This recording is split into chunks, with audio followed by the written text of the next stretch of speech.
So I've had this Litespeed Titanium mountain bike for a couple of years. It's my dad's old bike and I ended up with it after he got sick. Now that he's gone, I can't part with it, but it was just too small for me to ride as a regular bike, so it was just hanging in my garage. I had considered converting it to an e-bike, but I had it set up as a pump jack bike with a rigid fork with no front brake. I rode it exactly once and it was terrifying. So sketchy. Then I obtained this RockShox silo from a customer at the bike shop where I work, and now I started to get serious about doing the e-bike conversion. Here it is with the new fork and new Maxxis tires installed along with the front brake. Cool thing about this particular fork, the RockShox silo, is that Trek had commissioned Spectrum powder coating to paint these forks a nice emerald green, and at that time, my friend Mark was the owner of Spectrum, so it's kind of got a neat history. Something that also helped motivate me to do this project was that Johnny over at MOTO MACHINEZ UK was doing some e-bike conversions and looked like he was having a lot of fun. So hey Johnny, this is it. So I logged into Amazon and found the cheapest 1000 watt hub motor kit that I could find, making sure that it was compatible with my Litespeed frame. And I also ordered this universal torque arm so my rear wheel wouldn't torque itself right out of the dropouts. That's pretty important. I decided on a triangle shaped battery because I like the look, and I decided to splurge and get a 48 volt 40 amp hour battery so I could get more range.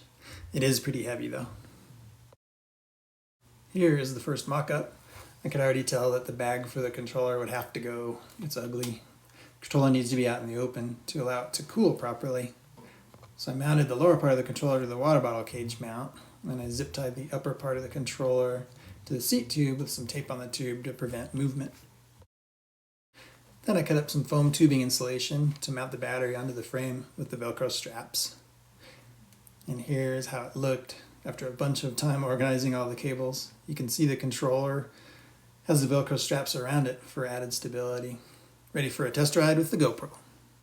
Okay, this is the first official ride. I did a shakedown ride to make sure everything was working. And I rode some kind of gnarly stuff without a helmet on, which wasn't very smart. But anyway, now we're going to get out, do a quick ride before it gets dark outside.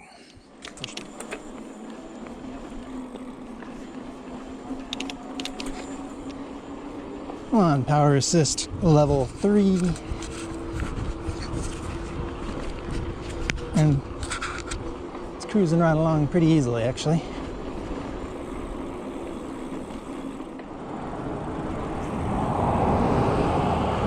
See how it goes up this hill, which is really steep.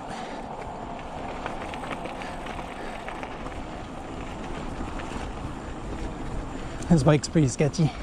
26-inch wheels.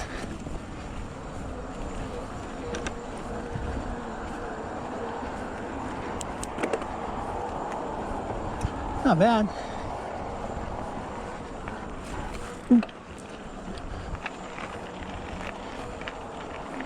It's definitely not a Sur-Ron, but it goes pretty good. It is only on power 3. Probably should have put it on 5 for that hill.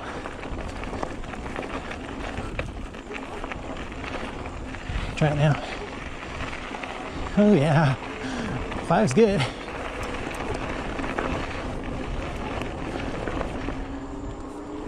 How's it going? Good, how you doing, man? Good, thanks.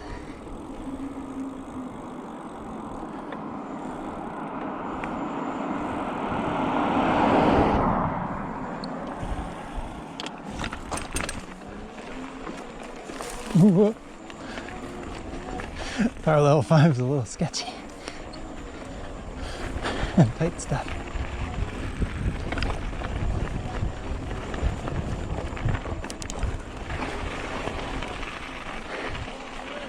How's it going? Good, how are you? I'm good, thanks. You're welcome. Have a good day.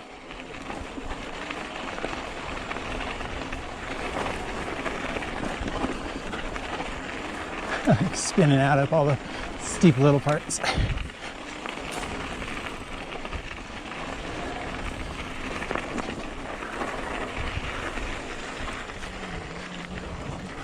Starting to get used to it though. Power delivery is a little different.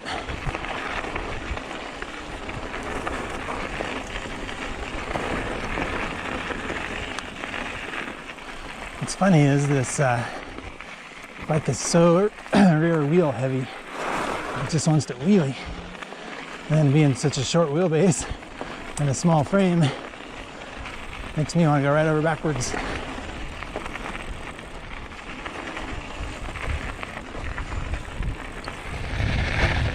Oh my.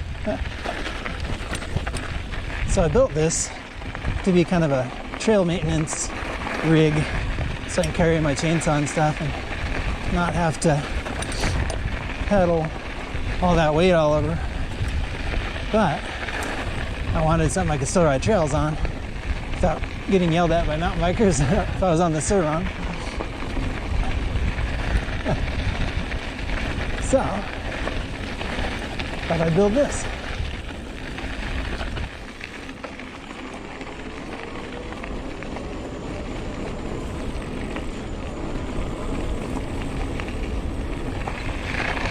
Yeah, not bad.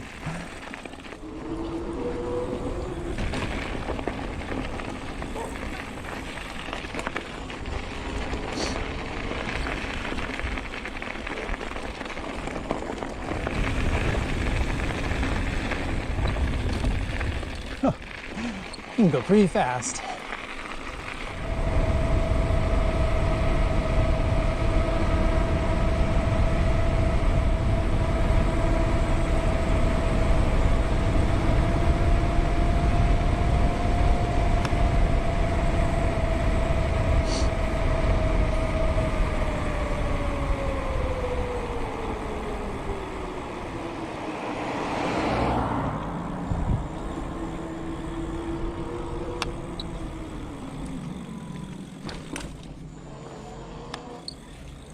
Awesome.